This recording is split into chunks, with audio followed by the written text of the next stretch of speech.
Block panchayat president ചേരുകയാണ്. President എത്ര മൃതദേഹമാണ് ലഭിച്ചത്? ഇപ്പോൾ 10ഓളം മൃതദേഹങ്ങൾ ഭാഗികമായിട്ട് ഒക്കെ കിട്ടിക്കഴിഞ്ഞു.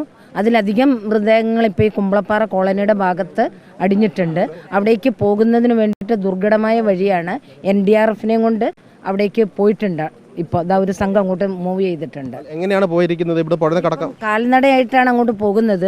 ഇത് പുഴയുടെ സൈഡിൽ കൂടെ അല്ല, പുഴയുടെ സൈഡിൽ കൂടെ കടക്കാൻ എന്തെങ്കിലും വഴിയുണ്ടോ? അതിനിപ്പോൾ അവിടേക്ക് ബോട്ട് എത്തിക്കാനുള്ള സംവിധാനമാണ്. അതിലെ കുത്തൊഴുക്കായതുകൊണ്ട് അവർക്ക് യോജിച്ച സ്ഥലം കണ്ടുപിടിക്കുന്നതിന് വേണ്ടി ഇപ്പോൾ കാൽനടയായിട്ട് അങ്ങോട്ട് പോയിരിക്കുന്നത്. ഇവിടെ താഴ്ന്നൊക്കെ മൃതദേഹം കിട്ടിയിട്ടുണ്ടോ?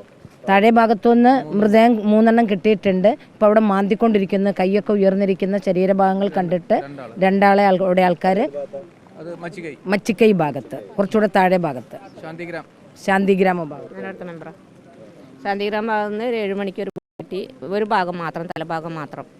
പിന്നെ ഇപ്പോൾ ഒരു ബോഡി ഫുള്ളായിട്ട് കിട്ടിയൊരു 15 വയസ്സായ കുട്ടിയുടെ, അതും ശാന്തിഗ്രാമ ഭാഗത്ത് നിന്ന്. പിന്നെ അതിൻ്റെ കൂടെ അത് കുറച്ചങ്ങനെ നീടിയപ്പോൾ ഒരു കാലും കിട്ടി, ബോഡീൻ്റെ കാല്.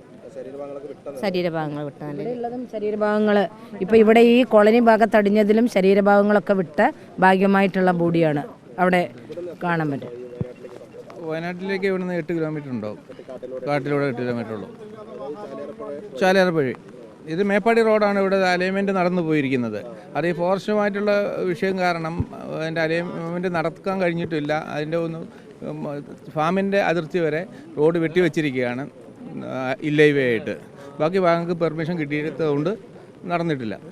അതെല്ലാം മാറ്റി